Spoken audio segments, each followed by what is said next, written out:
For decades, the town of Oakhaven was known for its idyllic charm and safety. Children played in the streets until dusk, and neighbors knew each other by name. But in the late 1980s, that tranquility was shattered by a series of events that would leave an indelible mark on the community and provide the material for one of the most chilling true crime stories in the state's history. The case of the Maple Street doll remains one of Oakhaven's most unsettling mysteries, blending elements of the mundane with the truly bizarre, and keeping the town gripped in fear for months. It all began on a brisk October afternoon in 1987. 8-year-old Liam O'Connell was playing in his front yard on Maple Street, a quiet tree-lined road. His mother, Sarah, was inside the house, keeping a casual eye on him from the kitchen window. At 4:15 p.m., she saw him pushing his red tricycle. At 4:20 p.m., she looked out again. Liam was gone. The tricycle was lying on its side on the sidewalk. There was no sign of struggle, no suspicious vehicle reported, and no witnesses. It was as if he had simply vanished into thin air. The O'Connell family was well regarded in Oakhaven, and the news of Liam's disappearance sent shockwaves through the community. A massive search effort ensued immediately, with hundreds of volunteers, K-9 units, and police officers scouring the surrounding woods, but no trace of Liam was found. No ransom note, no witnesses, no physical evidence. Just an empty street and a family consumed by despair. As weeks turned into months, the initial frenzy of the investigation faded, leaving behind a profound sadness and an eerie silence on Maple Street. The O'Connell family, though devastated, clung to the hope that their son would one day return. 6 months after Liam's disappearance in April 1988, a utility worker named David Evans was conducting routine maintenance on a telephone pole near the O'Connell's property. While climbing the pole, he noticed something unusual nestled in a cluster of low-hanging branches on an old oak tree in the neighboring yard. It was a small, well-crafted wooden doll, intricately carved with features that bore an unsettling resemblance to a young boy. It wore a tiny, faded red sweater, much like the one Liam was last seen wearing. Evans, disturbed by the finding, lowered himself down and immediately alerted the police. The discovery was met with mixed emotions: confusion, fear, and a glimmer of hope that this might be a clue. The doll was taken into evidence, and its presence soon triggered a bizarre series of reports from the residents of Maple Street. Initially, neighbors reported hearing faint, almost imperceptible whispers coming from the direction of the O'Connell's yard late at night.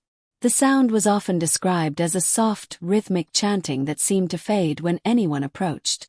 Then, things escalated. Eleanor Vance, a woman in her 70s who lived 2 doors down from the O'Connells, claimed she was woken up in the middle of the night by the doll. She swore that when she looked out her window, the doll, which had somehow been moved from the tree back to the O'Connells' front step, despite being in police evidence, was staring directly at her house, its painted eyes reflecting the moonlight. Another neighbor, Mark Johnson, reported hearing a voice, clear and distinct, whispering, "He's still here. He's with me now," while he was gardening near the property line. He insisted that the voice was coming not from a person, but from the vicinity of the O'Connells' yard. The reports of the whispering doll multiplied. People began avoiding Maple Street after dark. Children were forbidden from playing near the O'Connells' house. The once friendly neighborhood was gripped by a mixture of superstition and genuine fear. The police were perplexed. They conducted extensive background checks on the family and neighbors but found no suspects. The doll itself was analyzed, but no microphones or electronic devices were found within its wooden frame. It was just a handmade doll. The case, already cold, seemed to be drifting into the realm of local folklore. Was it mass hysteria, or was something genuinely inexplicable happening on Maple Street? Then, in 1989, nearly 2 years after Liam disappeared, a breakthrough occurred in an unexpected place.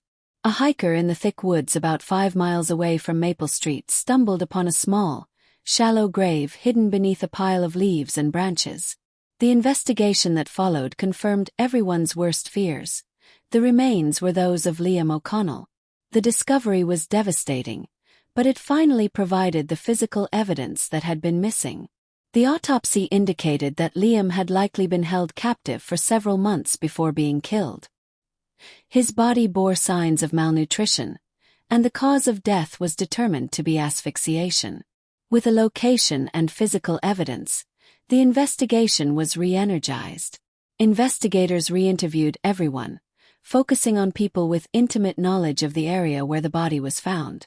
A horrifying truth began to surface when the hiker who found Liam's body recalled noticing a small, weathered symbol carved into a tree near the grave, a simplified carving of a small wooden doll. This detail had never been released to the public, kept as a secret to filter out false confessions. The investigators quietly went back through their files, looking for anyone who might have had an obsession with woodwork. Their search led them back to an individual they had previously dismissed as merely eccentric. Arthur Penrose, a quiet, solitary older man who lived in the same neighborhood. Penrose was known as a master woodcarver. He was also, significantly, the person who had first carved the elaborate welcome sign for Oakhaven that Liam's tricycle was found near. A search warrant for Penrose's home revealed a dark and disturbing secret. His basement was filled with hundreds of wooden dolls, all meticulously crafted to resemble children. And locked in a small, soundproofed room within the basement, investigators found Liam's personal items. His favorite comic book, a sock, and a photograph of him and his parents. Arthur Penrose was arrested and eventually confessed to abducting Liam. He told a chilling story of keeping the boy in the soundproofed room for months, using the intricately carved whispering doll to taunt the parents and the neighborhood, moving it back and forth from police custody using duplicated keys he had carved from memory. Arthur Penrose was sentenced to life in prison, and the case was officially closed. The town of Oakhaven slowly began to heal, but the memory of the whispering doll of Maple Street never truly faded. However, one detail keeps investigators awake at night. When the police conducted the final inventory of Arthur Penrose's basement, they carefully accounted for every single doll. The initial list, made just before his arrest, matched the final count of 241 dolls. But when a forensic accountant reviewing the case years later compared the police inventory with the photographic evidence from the original search, she noticed a single, inexplicable discrepancy. In the first series of photographs taken during the initial search, leaning against a work table, was a specific doll that Penrose hadn't yet painted. It was a replica of a girl. That doll was completely missing from the final police inventory list, and from all subsequent photographs taken after Penrose was in custody. It was as if it had simply vanished from the sealed crime scene. 2 years later, in a small town 300 miles away, another 8-year-old child, a girl, vanished from her front yard without a trace. Her mother later told police that she had been woken up in the middle of the night by faint whispers coming from outside the window, whispers that seemed to be coming from an unpainted wooden doll.